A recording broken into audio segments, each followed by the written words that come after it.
Hello, everyone, and welcome back to another episode of Acupuncture is My Life. Now, in this episode, I want to respond to so many individuals that are messaging me over the Acupuncture is My Life app complaining why they should never drink coffee. Why do I say that so much? And like I said, globally it annoys so many people, and I've spoken of it. But I'll even get more into specifics as to the types of people who should never drink coffee. Because, it seems as if I just make the blanket statement, don't drink coffee. Many individuals will come up with an excuse as to why they should. And they heard that it's healthy for you. It could potentially reduce your risk of prostate cancer or heart failure. And I've even heard individuals say that it can lower your risk of hearing loss, as well as help you lose weight.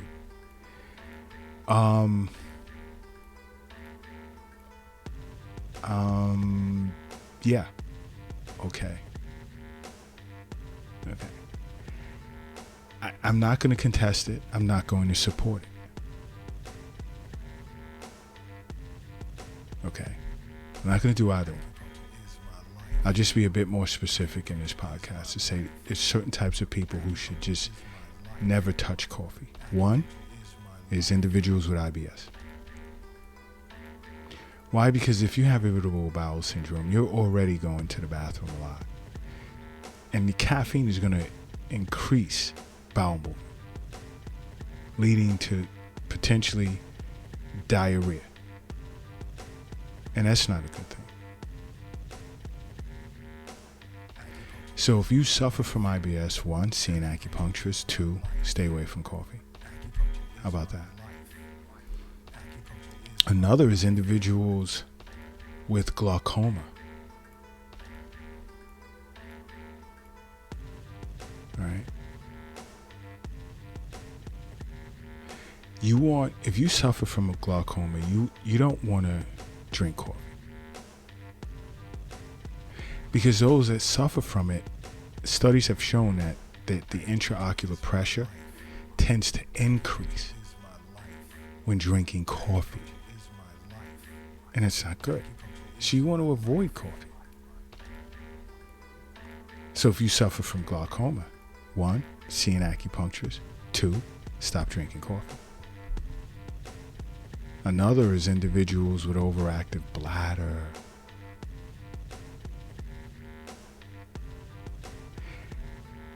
You have an overactive bladder. Again, avoid coffee because caffeine can increase both urinary frequency as well as urgency. Keep that in mind. And then also think about it, like if you're planning a trip somewhere, whether you want to go on a flight or a long train ride, long bus ride, or drive in your car, you definitely want to avoid coffee if you have an overactive bladder. If you have an overactive bladder, one, you should see an acupuncturist. Two, stay away from coffee. And this is why I say see a physician on an annual basis. And make regular wellness visits with an acupuncturist. It's important that you do that. It's super important that you do that. It's only for your benefit. Another is heart conditions. Do you have like arrhythmias? If you have any type of heart condition, you want to avoid coffee. Why? Because the caffeine that's in coffee can cause a temporary increase in blood pressure as well as heart rate.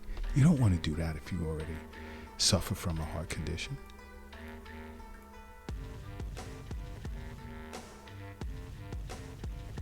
And you could sit down on your annual checkup, discuss it with your physician, or when you do your regular wellness visits with an acupuncturist. But we'll pick that up. So much we'll find out when we're assessing you. But if you suffer from any type of heart condition, 1, see an acupuncturist. 2, avoid coffee. Another to many individuals' surprise, and I catch a lot of flack for this, is stop drinking coffee if you're pregnant. My opinion.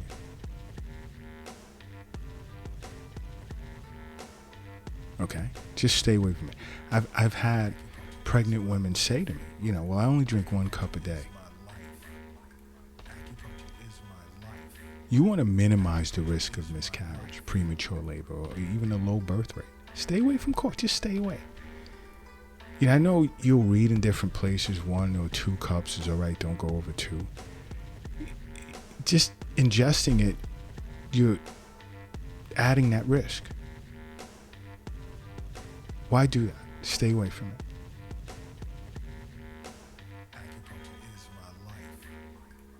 Because there's no safe level of caffeine intake when you're pregnant.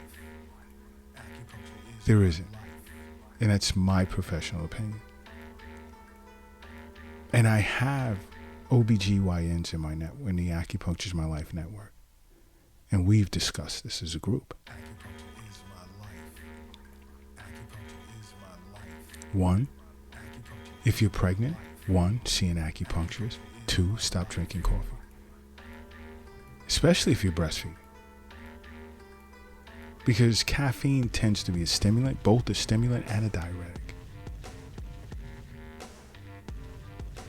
So if you're breastfeeding, you're increasing your risk for dehydration at that point. So not only avoid coffee when you're pregnant, but avoid coffee when you're breastfeeding as well. Because if you're breastfeeding, you should 1, see an acupuncturist. 2, avoid coffee. Again, because health is wealth. The wealth isn't in the bank, a safe, an app on your phone, a cryptocurrency account. Wealth is not in your pocket, your purse, nor your wallet. And the wealth is not under your mattress, shoebox in the closet, nor is it under the doghouse in the backyard. The wealth is in you. Remember that. Definitely remember that. And guess what else? If you suffer from some type of sleep disorder, you should definitely be seeing an acupuncturist. You want to avoid coffee. Because more likely than not, it's perpetuating your cycle of poor sleep as well as fatigue.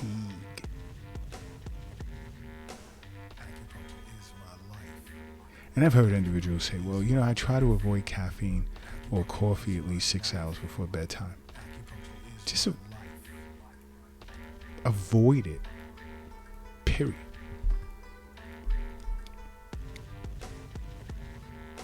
Try doing that.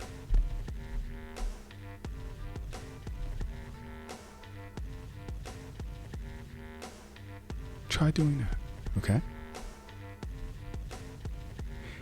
You suffer from any type of sleep disorder. Again, 1, see an acupuncturist. 2, stay away from coffee.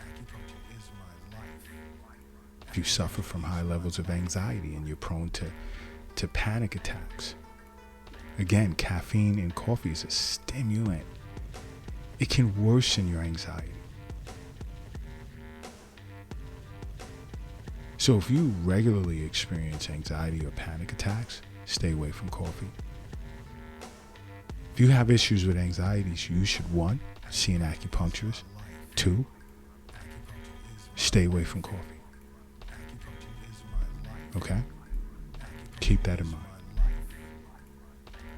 Another is individuals who suffer from chronic diarrhea. Now, you have individuals, oh my gosh, I have to have my cup of coffee in the morning to get my bowels moving. That's not a good sign. If you need this stimulant to get your bowels moving, there are deeper problems at hand, and you need to get into an acupuncturist right away. If you're struggling with diarrhea, and some will say, well, I drink decaf coffee. Nope, still an issue. Which tends to stimulate the bowels. which is not good. You suffer from issues with diarrhea.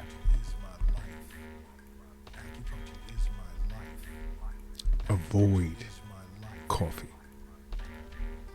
One, dehydration will be an issue, among others. You're losing a lot of water in your large intestine as a result of diarrhea. You can become easily dehydrated. And then you want to amplify that by drinking coffee? No way. No way. You suffer from diarrhea. 1, see an acupuncturist. 2, stop drinking coffee. Another is individuals with epilepsy. Because there are cases where coffee consumption has been tied to increased seizure frequency. Yes.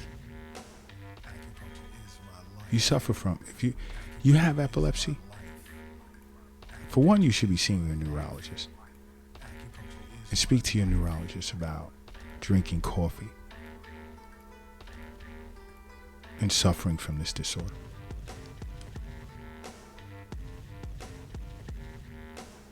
That's one of my top recommendations for you. And guess what? This is becoming more and more alarming to me. Kids under 12 drinking coffee. No way. The serious side effects, short-term and long-term, increasing their heart rate. They will experience feelings of anxiety. They'll struggle with concentrating. It'll upset their stomach. So many things. Your kid should not be drinking coffee. And another, I'm not going to go too long with this. Because I can go on and on. And then if I go on and on, it'll cover the gamut of just about everyone, and you will understand totally as to why I say just leave coffee alone, period. But individuals with acid reflux.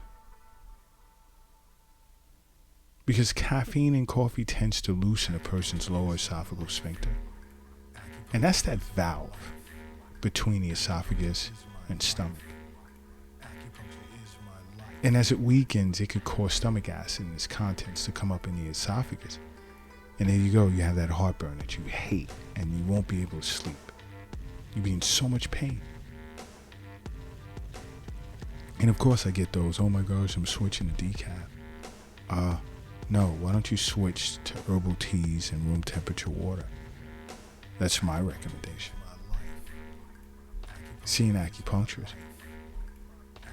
I may even do a discussion on herbal teas next podcast episode. But see an acupuncturist and talk about these things.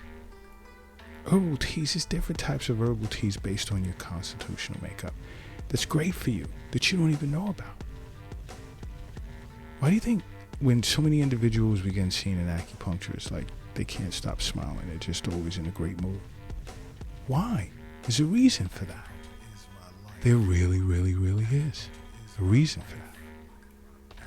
So guess what? All you have to do is simply make acupuncture a part of your life, okay? Because acupuncture is my life. What's yours?